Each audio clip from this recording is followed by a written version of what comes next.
Selamat sore semuanya. Terima kasih atas waktu dan kesempatan yang diberikan kepada saya. Nama lengkap saya Justina Siman, NIM 180 30 30 172, kelas D semester 6, jurusan Sosiologi, Fakultas Ilmu Sosial dan Ilmu Politik, Universitas Nusa Cendana Kupang. Baik, di sini saya akan mempresentasikan hasil kerja ujian tengah semester mata kuliah metode penelitian sosial kualitatif mengenai latar belakang dan tinjauan pustaka terkait dengan proposal yang saya akan teliti nanti. Langsung saja. 1. Latar belakang.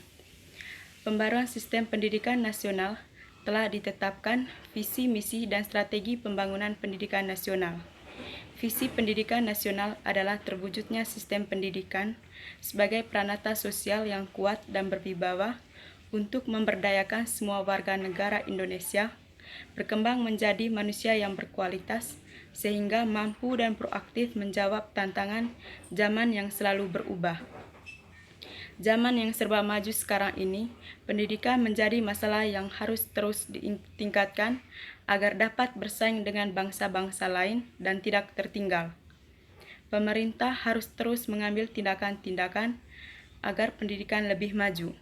Meskipun dalam masa pandemi corona ini, pendidikan tidak boleh berhenti karena dapat membodohkan masyarakat. Oleh sebab itu, pemerintah harus membuat kebijakan-kebijakan yang tidak merugikan masyarakat. Pandemi ini mengakibatkan pembelajaran harus dilaksanakan secara daring untuk mencegah penularannya. Pembelajaran daring merupakan salah satu metode pembelajaran online atau dilakukan melalui jaringan internet. Menurut Mustafa et al. Tahun 2019, pembelajaran daring dikembangkan untuk memperluas jangkauan layanan pendidikan dan juga meningkatkan ketersediaan layanan pendidikan. Menurut LIA tahun 2020, walaupun tidak sama dengan pembelajaran bertatap muka di kelas, namun pembelajaran daring ini memberikan solusi agar terhindar dari penularan wabah yang saat ini sedang terjadi. Menurut Gekne dalam Susanto tahun 2012, belajar adalah suatu proses di mana suatu organisme berubah perilakunya sebagai akibat pengalaman. Belajar dan mengajar merupakan dua konsep yang tidak dapat dipisahkan satu sama lain. Dua konsep ini menjadi terpadu dalam satu kegiatan di mana terjadi interaksi antara guru dengan siswa, serta siswa dengan siswa pada saat pembelajaran berlangsung. Oleh karena itu, dengan belajar seseorang akan mendapatkan pengalaman sehingga berubah perilakunya sesuai dengan apa yang dipelajari. Prinsip yang diterapkan dalam kebijakan pada masa pandemi COVID-19, kesehatan dan keselamatan peserta didik, tenaga kependidikan, keluarga, dan masyarakat merupakan prioritas utama dalam menetapkan kebijakan pembelajaran. Sekolah dasar merupakan salah satu jenjang pendidikan yang merasakan dampak dari pandemi COVID-19. Sekolah dan juga pihak sekolah mulai mengubah strategi pembelajaran yang awalnya adalah tatap muka dengan mengubah menjadi pembelajaran non-tatap muka atau ada yang menyebut pembelajaran online dan juga pembelajaran jarak jauh. Berbagai model pembelajaran yang dapat digunakan guru untuk membantu siswa belajar di rumah. Pemerintah menyediakan berbagai aplikasi pembelajaran yang dapat diakses dan digunakan oleh guru dan siswa. Menurut Arsyad tahun 2011, media pembelajaran online atau sering disebut dengan e-learning merupakan media penunjang pendidikan dan juga bukan media sebagai pengganti pendidikan. 1. Beberapa literatur yang relevan terhadap masalah objek penelitian ini dapat dilihat di bawah ini. 1. Penelitian tahun 2011 tentang hambatan, solusi, dan harapan pembelajaran daring selama masa pandemi COVID-19 oleh guru sekolah dasar. Penelitian ini menghasilkan beberapa temuan antara lain, yaitu media pembelajaran online atau sering disebut dengan e-learning, yang merupakan media penunjang pendidikan dan bukan sebagai media pengganti pendidikan. Prosesnya e-learning sebagai media distance learning menciptakan paradigma baru, yakni peran guru yang lebih bersifat fasilitator dan siswa sebagai peserta aktif dalam proses belajar mengajar. Karena itu, guru dituntut untuk aktif berpartisipasi dalam proses belajar. Penelitian ini mendeskripsikan pelaksanaan pembelajaran daring selama pandemi COVID-19. Persamaan berdasarkan analisis antara riset penelitian terdahulu dengan penelitian yang akan dilakukan oleh peneliti. Terdapat persamaan dan perbedaan, kelemahan dan kelebihan dari kedua penelitian ini. Persamaan kedua penelitian ini sama-sama mengkaji data kualitatif deskriptif dengan menggunakan metode survei secara online. Pengumpulan data primer yang dilakukan dengan menyebarkan kuesioner secara online kepada 64 responden guru sekolah dasar yang mengalami dampak pandemik COVID-19. Selain itu, data pendukung adalah data sekunder dari dokumen, artikel ataupun berita yang berkaitan dengan pembelajaran daring. Dan perbedaannya yaitu dari penelitian terdahulu dengan penelitian yang sekarang itu terletak pada tempat lokasi penelitian. Kelebihan dalam pembelajaran daring adalah lebih praktis dan santai. Praktis karena dapat memberikan tugas setiap saat dan pelaporan tugas setiap saat. Kedua, lebih fleksibel, bisa dilakukan kapanpun dan dimanapun. Penyampaian informasi lebih cepat dan bisa menjangkau banyak siswa lewat WA Group. Lebih praktis dan memudahkan dalam pengambilan nilai pengetahuan, terutama bila memakai Google Form. Jika menggunakan Google Form, nilai bisa langsung diketahui sehingga siswa lebih tertarik dalam mengerjakan tugas. Siswa bisa dipantau dan didampingi oleh orang tua masing-masing. Guru dan siswa memperoleh pengalaman baru terkait pembelajaran daring. Kelemahan dalam pembelajaran daring adalah kurang maksimalnya keterlibatan siswa.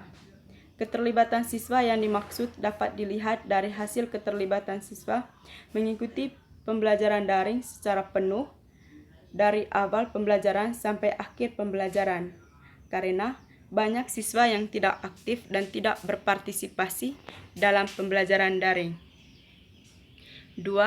Penelitian tahun 2009 tentang kendala yang dihadapi guru mengajar daring pada masa pandemi COVID-19. Penelitian ini menghasilkan beberapa temuan baru, yaitu daring dapat didefinisikan sebagai sebuah bentuk teknologi informasi yang diterapkan di bidang pendidikan dalam bentuk dunia maya. Pembelajaran daring adalah bentuk pembelajaran jarak jauh yang memanfaatkan teknologi telekomunikasi dan informasi. Kendala guru dalam melakukan pembelajaran daring kepada siswa diantaranya adalah kurangnya pemahaman siswa ketika melakukan proses belajar daring. Hal ini dikarenakan siswa kurang paham dengan pembelajaran yang diajarkan oleh guru karena tidak bertatap muka langsung dan guru sulit untuk memantau perkembangan belajar siswa. Persamaan berdasarkan analisis antara riset penelitian terdahulu dengan penelitian yang akan dilakukan oleh peneliti. Terdapat persamaan, yaitu sama-sama mengkaji data kualitatif deskriptif dengan melakukan observasi dan wawancara, sedangkan perbedaannya itu terdapat pada tempat lokasi penelitian.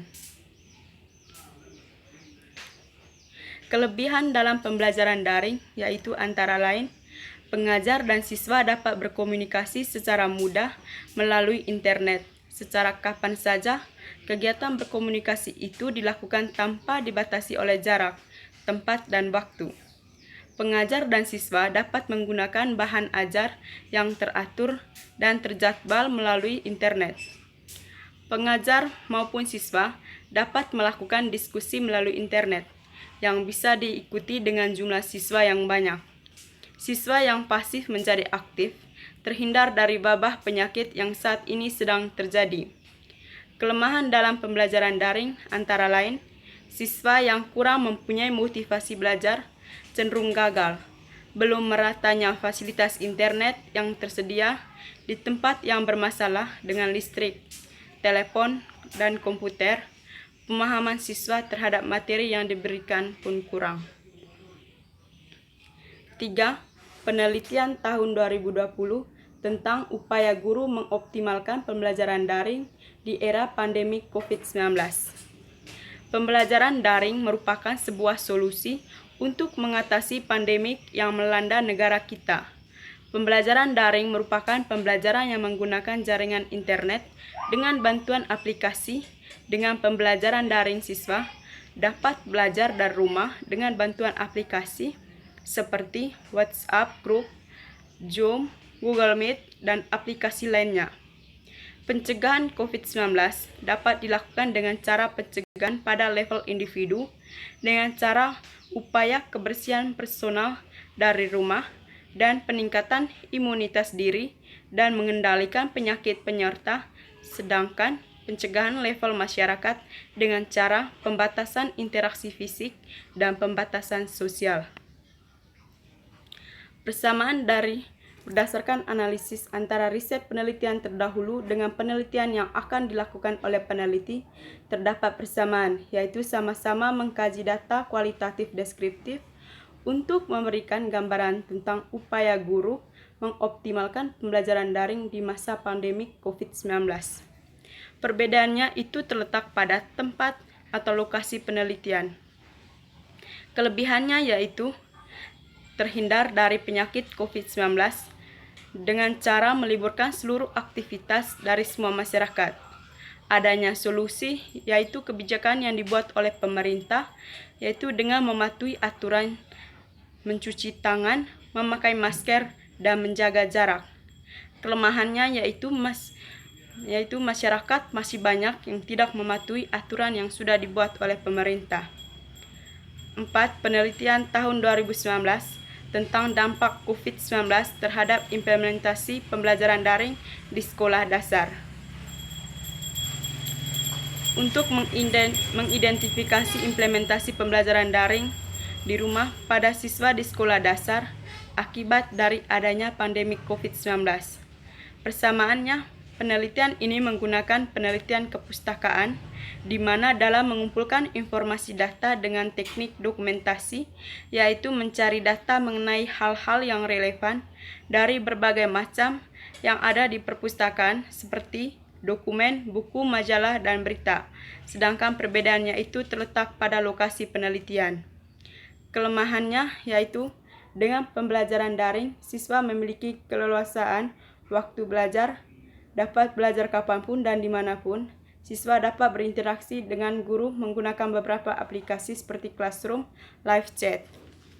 Kelemahannya yaitu banyak siswa yang mengeluh tentang kehabisan pulsa dan sinyal juga kurang baik atau sering orang sebut LOLA. 5. Penelitian tahun 2020 tentang pengaruh online terhadap belajar siswa di tengah pandemi COVID-19. Pandemi COVID-19 adalah krisis kesehatan yang pertama kali ada di seluruh dunia, terutama menyerang imunitas setiap orang sehingga menjadi momok bagi setiap masyarakat yang sebagian besar aktivitasnya dilakukan di rumah akibat adanya pandemi COVID tersebut. Wabah COVID-19 telah memberikan tantangan tersendiri bagi lembaga pendidikan, baik dari sekolah dasar, sekolah menengah pertama, sekolah menengah atas maupun di perguruan tinggi. Penyebab dari wabah COVID-19 membuat semua kegiatan dari mulai sekolah, pekerjaan harus ditutup untuk sementara waktu guna memutusi rantai penyebaran COVID-19 yang merupakan sebuah virus yang menyerang pernapasan manusia.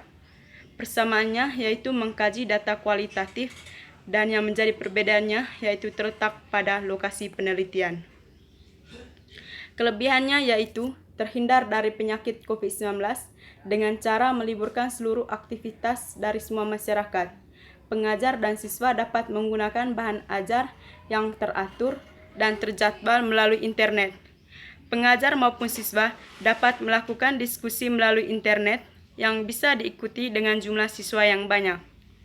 Pembelajaran daring menyebabkan waktu yang lebih fleksibel bagi wali yang bekerja di luar rumah dan bisa menyesuaikan waktu untuk mendampingi siswa belajar. Menghemat waktu dan dapat dilakukan kapan saja. Semua siswa dapat mengaksesnya dengan mudah, artinya dapat dilakukan di mana saja. Penyampaian informasi lebih cepat dan bisa menjangkau banyak siswa lewat WA Group.